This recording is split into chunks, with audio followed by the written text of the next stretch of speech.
Hi everyone, today let's learn how to express our likes and dislikes in English.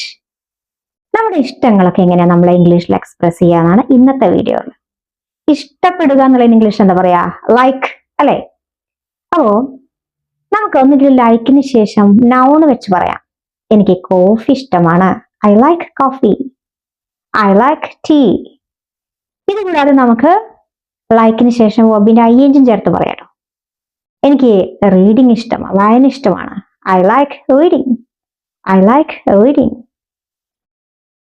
I like singing. അവൾക്ക് cooking ഇഷ്ടമാണ്. She likes cooking. She likes cooking. ഞാൻ singing ആസ്വദിക്കുന്നു. I like I enjoy singing. I enjoy singing. ഇനി നമുക്ക് ഇഷ്ടമില്ല എന്നുള്ളതിന് എന്താ പറയാ? ഡോൺ വെച്ച് പറയാം അല്ലേ? അപ്പൊ എനിക്ക് വായന ഇഷ്ടമില്ല എന്നാണെങ്കിലോ I don't like reading. I don't like reading. എനിക്ക് കോഫി ഇഷ്ടമില്ല എന്നാണെങ്കിലോ I don't like coffee. I don't like coffee. ഇനി അവന് ടീ ഇഷ്ടമില്ല എന്നാണെങ്കിലോ he doesn't like tea. He doesn't like tea. അപ്പൊ നമ്മുടെ സിംഗുലർ ആണെങ്കിൽ എന്താ വയ്ക്കുക? ഡസ് എന്ന് വെച്ച് പറയാം. പ്ലൂറൽ ആണെങ്കിൽ ഡു എന്ന് വെച്ച് പറയാം. അവൾക്ക് ഡാൻസിങ് ഇഷ്ടമല്ല. She doesn't like dancing. She doesn't like dancing. Okay. ഇനി നമ്മൾ ക്വസ്റ്റ്യൻ ചോദിക്കുക എങ്ങനെയാ? നിനക്ക് സിംഗിങ് ഇഷ്ടമാണോ? Do you like singing? Do you like singing?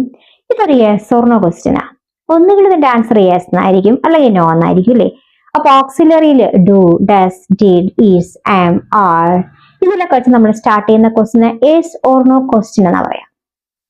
നമുക്ക് സിമ്പിൾ ആയിട്ട് ഇതിന്റെ ആൻസർ എങ്ങനെ പറയാന്നറിയോ? ഈ ക്വസ്റ്റ്യൻ എന്തിലാ സ്റ്റാർട്ട് ചെയ്തിരിക്കുന്നത്? ഡു അല്ലേ? അപ്പൊ അത് ആദ്യം വെച്ചു കൊടുത്താൽ അതിന്റെ ആൻസർ ആയി. നോക്കൂ, ഡു യു ലൈക്ക് സിംഗിങ്?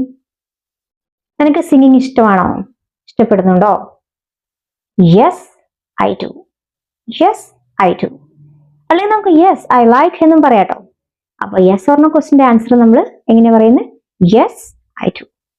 ഇനി ഇല്ല എനിക്ക് ഇഷ്ടമില്ല എന്നാണെങ്കിലോ no I don't. No I don't. നിനക്ക് സിംഗിങ് ഇഷ്ടമുണ്ടോ? Do you like singing? Do you like singing? അപ്പൊ എങ്ങനെ പറയാ? Yes I do. Yes I do.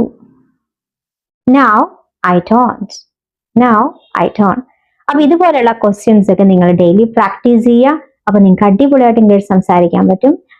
If it's the first time you watch my video, so please don't forget to subscribe, like and share my channel.